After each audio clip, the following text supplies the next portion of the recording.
मैं जितेंद्र सिंह आप सभी का बहुत बहुत स्वागत है। दिल्ली सल्तनत में हम लोग आज पढ़ेंगे खिलजी वंश। खिलजी वंश, इसके विषय में आज हम लोग को पढ़ना है। खिलजी वंश का शासन 1290 से आप देखिएगा कि 1320 तक शासन रहा है। अब एक क्वेश्चन उठता है कि खिलजी कौन थे। इस विषय पर बहुत ज्यादा विवाद है। इतिहासकार निजामुद्दीन अहमद कहते हैं इन खिलजी को कि ये चंगेज खां के दामाद कुलीन खां का वंशज है।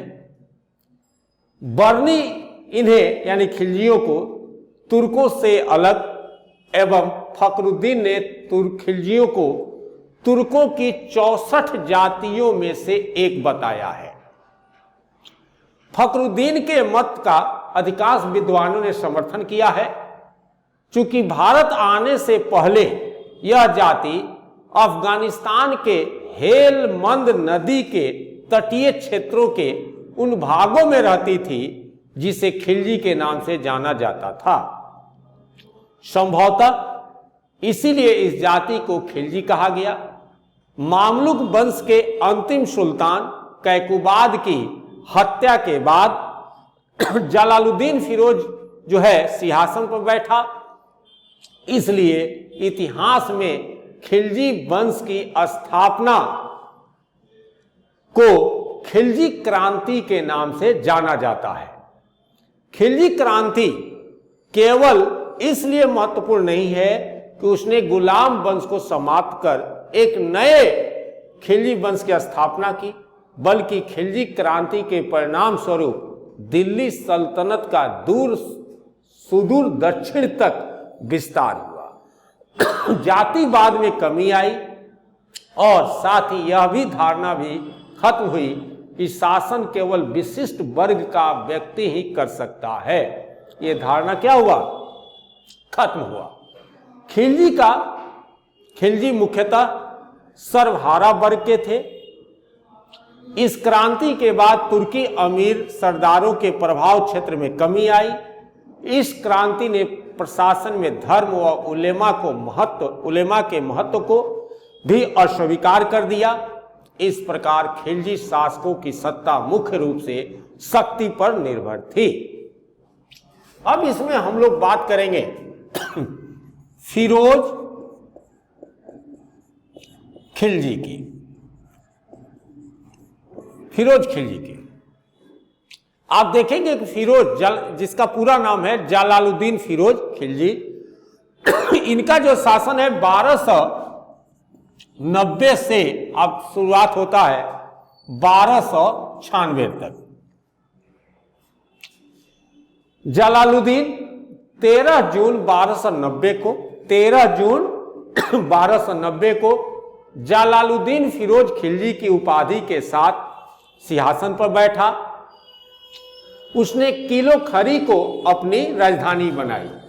ये जो है अपनी राजधानी किलो खरी को बनाया। सुल्तान बनते समय जलालुद्दीन की उम्र जो है, इसकी उम्र करीब 70 वर्ष 70 ईयर्स जो है हो चुका था। जलालुद्दीन को ने अपने राज्याभिषेक के 1 वर्ष बाद दिल्ली में प्रवेश किया। इसने अपने पुत्रों को खान खाना, अरकली खां एवं कद्र खां की उपाधि प्रदान की।